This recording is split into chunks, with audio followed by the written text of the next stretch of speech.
Descubramos los beneficios y retos de la tecnología en el aprendizaje. Escúchanos cada lunes y miércoles a las 15 horas en Tareas de Tecnología. Desafío para la próxima clase con Nicolás Soto. En divoxradio.com. Y aquí estamos con Fanny Torres, eneagramista. Ustedes se pueden preguntar en Devox Radio Salud para Todo por qué es importante esto, pero primero le vamos a preguntar quién es Fanny Torres. Muy bienvenida, ¿cómo estás? Gracias por estar en nuestro programa. Carolina, qué gusto. Muchas gracias por la invitación, por el interés en el tema y por compartir con tu audio escuchas visuales también. Así que Sí, esto es un salto a otra forma de comunicarse con las personas. Nosotros que vivimos dentro de un hospital y dentro de una UCI, tenemos que tener esta salida para poder conectarnos con el mundo. Y justamente por eso hoy día a ti que eres eneagramista, que eres desarrolladora de estos talleres que primero son online y después son presenciales sobre el eneagrama, la primera pregunta evidentemente es, ¿quién eres tú? ¿Cómo llegaste de profesora de castellano a ser una speaker internacional de eneagrama y una desarrolladora de estos talleres? mira, si yo me defino en una palabra, es una buscadora. Siento que toda mi Perfecto. vida he estado en búsqueda de un camino, desde lo profesional, lo espiritual, lo familiar, siempre en búsqueda de llaves, en búsqueda de respuestas. Y desde ahí es como conocí el eneagrama y me quedé ahí, me especialicé porque encontré que es una herramienta maravillosa. Ahora, en mi historia, claro, el pasar de profesora, ha pasado varios años ya, y fui a hacer clases en colegios, universidades, y después tuve la suerte de estudiar pensamiento creativo en una universidad en Londres, y ahí abrir el espectro a lo que es la creatividad dentro de la educación. Y así fue derivando, hasta que en tiempos de pandemia ya decidí hacer estos talleres.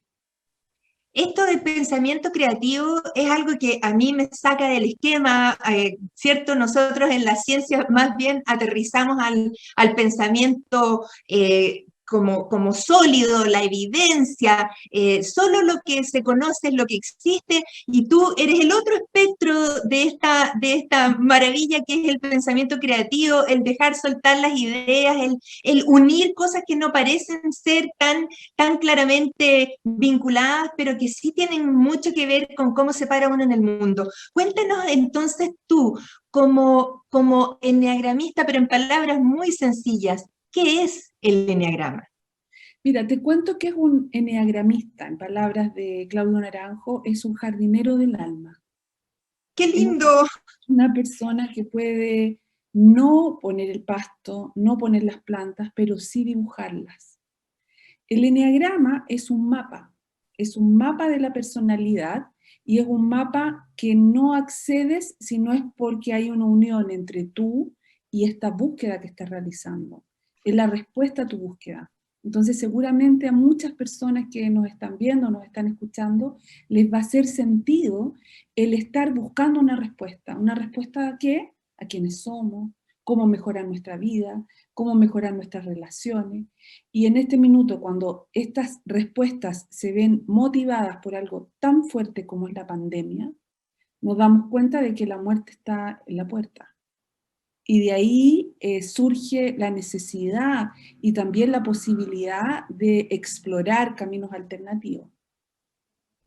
Eso es maravilloso porque nosotros puede ser que los de nuestra generación algo hayamos escuchado de Gurdjieff, ¿cierto? De este pensamiento, conocimos a la historia de un gran psiquiatra chileno, Claudio Naranjo, y cómo este pensamiento se fue plasmando en esta definición de estas 9 personalidades que quisiera que tú ahora nos explicaras, desde ser una cosa tan sutil como jardinero del alma, ¿cómo aterrizamos esto a conocer a cada persona?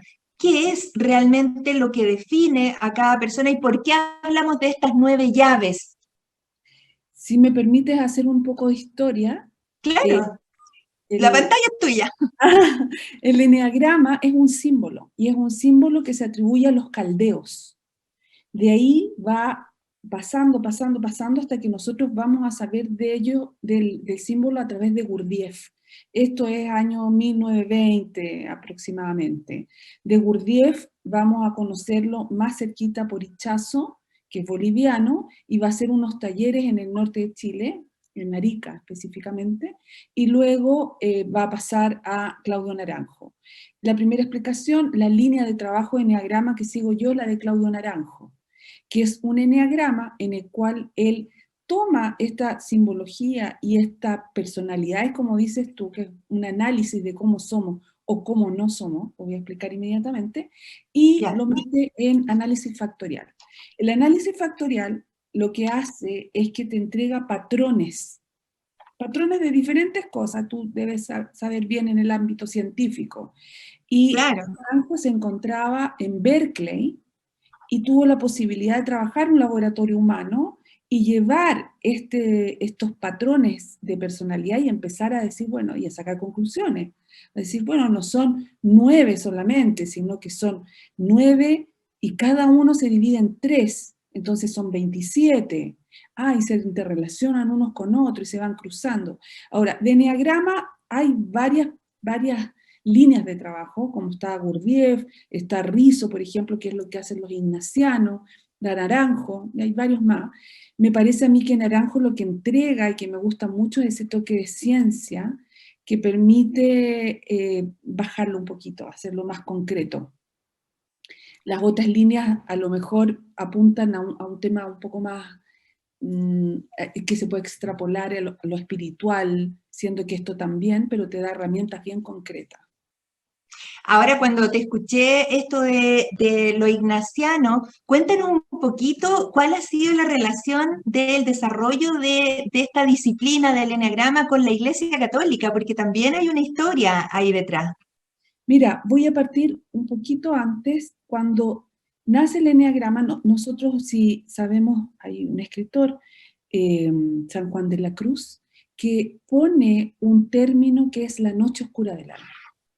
La noche oscura del alma. Se llama así, es un poema muy bello, se llama La noche oscura del alma. Y esta la relación necesito hacerla para que lo veamos en contextos de pandemia. La noche oscura del alma es cuando tu alma entra en un estado de dolor tan fuerte y tan profundo que no te queda nada más que desprenderte de esta cebolla, de todas sus telas para quedar centrado en ti mismo. Son minutos en la vida, son segundos a veces en los cuales tú tienes la posibilidad de salir. Para Claudio Naranjo fue la muerte de su hijo, de 11 añitos. Para otro puede ser la pérdida de un trabajo, la muerte de un familiar o simplemente lo que significaba vivir en pandemia. Entonces, ¿qué pasa con los ignacianos? San Ignacio de Loyola lo incluye el eneagrama en lo que son los ejercicios ignacianos en el día 1, y es cómo yo puedo acceder a la espiritualidad a través de conocerme. Y si cambiamos la aseveración, yo no puedo acceder a la espiritualidad profunda si no me conozco. Entiendo. Entonces, el primer paso en esta búsqueda de lo espiritual, incluso para algunos en la búsqueda de Dios, es conocerte. Si tenemos esta necesidad de conocernos, más el impacto de la pandemia, está la sopa perfecta. Desde luego. Porque necesitamos encontrar respuestas. La muerte se acercó demasiado, nos tocó. Bueno, tú sabes de eso en tu trabajo diario. A mí me tocó, haciendo clases, una alumna, te contaba, que escribe, me siento mal, no voy a prender mi cámara, yo pido que siempre tengan las cámaras abiertas, y a los 2, 3 días había fallecido de COVID. Entonces tú dices, no, si estamos hace nada juntas. Esto es una persona, además, lo que te permite la internet y el Zoom es que era una persona, una alumna que estaba desde Colombia, con un grupo de gente en Colombia.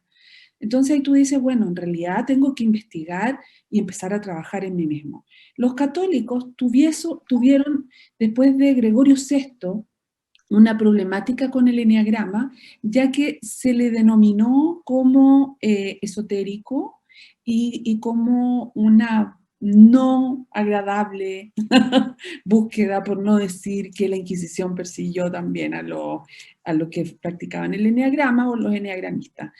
Pero ¿Y desapareció?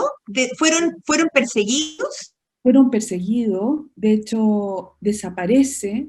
En España hay una muestra bien fuerte de que siguen practicándolo, pero lo interesante es que los ignacianos en general, los que pertenecen a esta orden, es gente muy culta y son investigadores, son personas que están dentro de la educación y ellos siguen practicándolo. Y el Papa Juan Pablo II definitivamente da un cierre a lo que era el uso del eneagrama para los Lo ignacianos. prohíbe, lo proscribe. Sí. Y tenemos que, al asumir el Papa actual, ¿tú sabes de qué congregación es? Ignaciano, Claro, es jesuita. jesuita, Entonces, sí. venga eneagrama a mí, de nuevo. Bueno, Ahora, eso... y actualmente entonces la relación con la Iglesia Católica está reconciliada, debiera está estar. permitida. La verdad es que yo soy observante, pero debiera estar, ¿no? Yo sé que los ignacianos siguen haciendo en su colegio este eneagrama, sin embargo, no es el mismo el que enseño yo. Este Perfecto. Naranjo le denominaba el eneagrama dulce. Nosotros vamos a trabajar recte et ardua. Derecho, Directo a lo difícil. Claro. Así lo veo. Y cuéntanos un poquito, en Chile, ¿cuándo empezó, quién motivó inicialmente el desarrollo de esta disciplina, entendiendo que Claudio Naranjo, psiquiatra destacadísimo, ya fallecido, se fue a Estados Unidos a desarrollar esta idea? Pero ¿quién siguió con esta línea de pensamiento y cómo fue este resurgimiento actual? Mira, qué interesante, ¿ah? El eneagrama empieza en Chile, yo siento que el movimiento más fuerte. Con Gurdjieff estamos en Francia, Gurdjieff es un armenio ruso, por lo tanto tiene una influencia muy fuerte de lo que es la Iglesia Ortodoxa. Cuando llega a Ichazo, Ichazo es un gran lector y recibe de regalo la biblioteca de su abuelo en Bolivia, en La Cruz, y él es un investigador, él está viajando entre Estados Unidos, conoce a Naranjo en Estados Unidos, y acá él viene a dar unos talleres e invita a Naranjo a Arica, lo que se va a llamar el Proyecto Arica. Y en este proyecto, esta instancia, tenían ciertos requisitos como el silencio, si no me equivoco eran 45 días en silencio, para luego pasar no a la enseñanza propiamente tal del eneagrama, ya que el eneagrama no se enseña, es hermético, sino que llega a ti en la medida en que tú vas buscando respuestas. Pero Naranjo, a quien se le hace incluso firmar un contrato de que ellos no pueden escribir, lo que va a escribir sobre el eneagrama, tiene mucha literatura, es sobre los resultados de su experiencia en laboratorio y sobre sus talleres. Y ya luego en sus últimos años le escribe maravillosos ensayos sobre lo que es el eneagrama en la sociedad y la importancia en la educación. Entonces, si me preguntas a mí, el comienzo corresponde al año, si no me equivoco, 71, en Arica, y la fuerza de este movimiento es con Naranjo a partir de los años 80 en Estados Unidos, y con la suerte de que su impreso, su literatura está escrita en español. Esto es increíble porque esto es como que Ichazo encuentra como un legado mágico que estaba dormido en la biblioteca que le regala su abuelo, los textos originales de Gurdjieff. En lo que él encuentra son textos originales. Gurdjieff tiene y están abiertos, si ustedes investigan en internet van a encontrar un par de textos, pero Gurdjieff trabajaba igual que Ichazo, esto en forma muy hermética, muy hermética. Yeah. Por lo tanto, para retirarse 45 días en silencio y luego estudiar, solo pueden hacerlo, para resumir la historia, personas que tienen los recursos para hacerlo. Claro, el tiempo y la economía, porque ahora ¿quién puede retirarse 45 días? Entonces lo que hago yo de alguna forma es que pongo al servicio de la técnica la pedagogía. Y es crear 5 módulos de los cuales yo te paso la herramienta a ti para que tú la puedas ocupar y tú seas dueño de tu proceso. Y esto... Ahora, ¿Mm? sí, sí, lo que me llamó mucho la atención de lo que dijiste recientemente también es que uno tenía que haber reconocido en sí mismo un dolor para poder entrar y transitar en este camino, porque si uno piensa que está todo perfecto, que su vida es un 7, de alguna manera puede ser que esté empapelando y ocultando algún núcleo de conflicto que no quiere enfrentar. Y cómo llega uno a darse cuenta que realmente tiene el sustrato para ser parte de esto, de esta transformación en el eneagrama. Mira, tan lindo lo que estás diciendo, porque el dolor es parte de la vida, y no lo vemos. Entonces, ¿cuáles son nuestros dolores? Y aquí hay una diferencia que es bien impresionante, porque, por ejemplo, hacen un estudio en Estados Unidos, ¿cuál es el dolor más fuerte de una persona iba a decir América, pero no, Estados Unidos, y es la pérdida del cónyuge. Claro, la pérdida de tu ser querido, de tu compañero. Cuando pasan a América Latina, el dolor más grande es la pérdida de un hijo. Oh, Entonces para hombres y mujeres también. Tú puedes decir, bueno, en realidad el dolor es el mismo. No, el dolor es abierto. Puede ser tan profundo el dolor para una persona que lo laboral es lo más importante y el ser despedido, como el perder un cónyuge para una persona que es emocional. Entonces, ¿existe una graduación de qué duele más? No. Existe la sensación del dolor. ¿Y cómo se vive ese dolor? Se vive desde el cuerpo, se vive desde la emocionalidad y se vive principalmente desde yo le llamo la tribu, pero es cuando tú compartes con otros y ves dolores similares. Cuando nosotros hacemos talleres de eneagrama, yo me he encontrado, por ejemplo, en el último que hice, 3 personas que habían perdido hijos, con uno que tenía un duelo muy hecho y con 2 que siendo que lo habían perdido hace muchos años todavía no lo tienen. Entonces Claro. tú hay el dolor, pero preguntas a otro, lamentablemente a mí me toca ver mucho abuso sexual, y esto es un dolor tan profundo, tan profundo. Entonces, ¿desde dónde vamos a trabajar? Desde la esperanza de que el eneagrama lo que te va a mostrar justamente son 9 tipos de personalidad que tú no eres, pero tú las Mira. usas para guardar este dolor y que nadie se dé cuenta. Claro.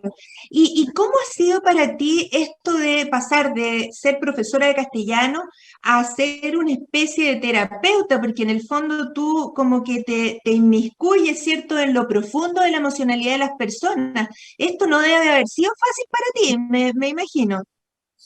Mira, cuando empecé a hacerlo, mi objetivo era hacer clases.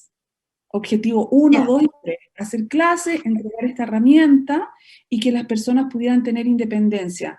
Contando un poco la historia, yo partí con estos talleres en mayo del año pasado, con 30 personas que de alguna forma yo conociera, mis compañeras de colegio, amigas, vecinos, que empezaron a venir y les dije, ¿saben qué? Esto es gratuito, ustedes regálenlo. De Esto es como mayo, economía circular a la gente que está en tu entorno. era como para pasemos la pandemia todos juntos y aprendamos. Bueno, a junio de este año terminé con 643 alumnos en todo el mundo. 643, pero ¿y cómo uno lleva esa carga también de conocer tantas personas y sus realidades?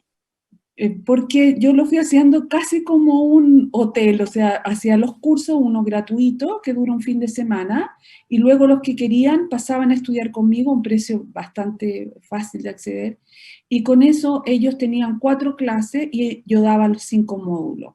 Terminé los 5 módulos y me dijeron, sigamos, sigamos, sigamos, entonces tengo otro taller que es avanzado. Y para Europa tenía que tener otro horario para poder juntar toda la gente de Europa y hacerles clases aparte. Oh, Entonces, 5 horas de diferencia a veces, claro. a veces tenía que hacerla a las 2 de la mañana, dependía. Y ahí tomé, hasta que ya personalmente les cuento, yo no soy terapeuta, pero colapsé. porque era Me mucho imagino. dolor, era mucho dolor. A mí me duele el dolor, me duele ver esto, porque yo también lo siento. Para ser enneagramista seguramente hay que estar muy herido. Entonces limpio mi herida y aprovecho y vamos trabajando juntos, ¿no? Yo no tengo nada especial, más que tengo un par de heridas por ahí. Entonces con eso trabajo, desde ahí. Impresionante. Bueno, es lo que nos pasa en general a nosotros, a la gente que trabaja en la UCI, que cada vez que nos sentimos colapsados y que sentimos que nuestros problemas son tremendos, no sé, entramos al turno y vemos una situación terrible, entonces uno le vuelve como el alma al cuerpo y se resitúa en eso también de entender que siempre hay otro que tiene un dolor más grande que el de uno, pero sale adelante. Y sabes, Querida, con mis alumnos, todos los días sí. otro. Y seguramente tus alumnos entre sí también aprenden de ellos en lo que tú llamas la tribu, que es este entramado de personas que no se conocían tal vez de antes, pero que se van apoyando por un dolor compartido. Mira, es como bien práctico, disculpa. Sí, Las tribus funcionan cada una por WhatsApp. En este minuto están funcionando 18 tribus. mira, Entonces, ya. una última que es una número 19, que es de un retiro que se hizo en Conguillío. Entonces yo me retiro y ellos empiezan a funcionar y empiezan a contar sus historias, se mandan fotos, se cuentan lo que les está pasando, cuentan sueños, te piden reuniones extra. Entonces están estas 19 tribus funcionando en paralelo. Bueno, estamos fascinados hoy día con esta conversación con Fanny Torres. Los invito a una pausa musical y de inmediato seguimos conversando. No te quedes fuera. Aprende sobre fenómenos naturales, sus riesgos y planificación territorial. Cada martes y viernes a las 11 de la mañana con Cristian Farías en divoxradio.com.